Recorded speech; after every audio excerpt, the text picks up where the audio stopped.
श्री गुरुदेव दत्त, श्री गुरुदेव दत्त, श्री गुरुदेव दत्त. गुरुचरित्र संक्षिप्त अध्याय 28.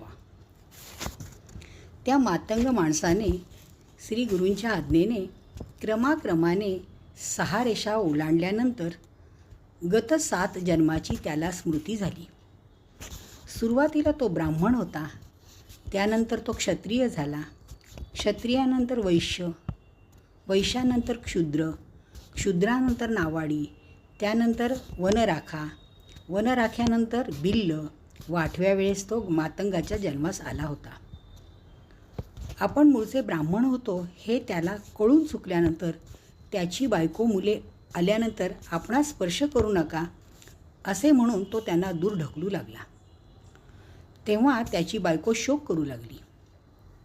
हा केवळ विभूतीचा परिणाम आहे हे समजून श्री गुरूंनी एका ब्राह्मणाच्या हस्ते त्या पतितावरती पाणी घालण्यास सांगितले.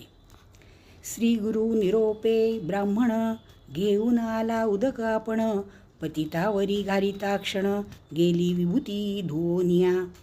श्री गुरु निरोपे ब्राह्मण, घेऊन आला उदक आपण, पतितावरी घालिता क्षण, गेली विभूती धुवोनिया. श्री गुरुचरित्र अध्याय 28. गुरुदेव दत्त, गुरुदेव दत्त, गुरुदेव दत्त.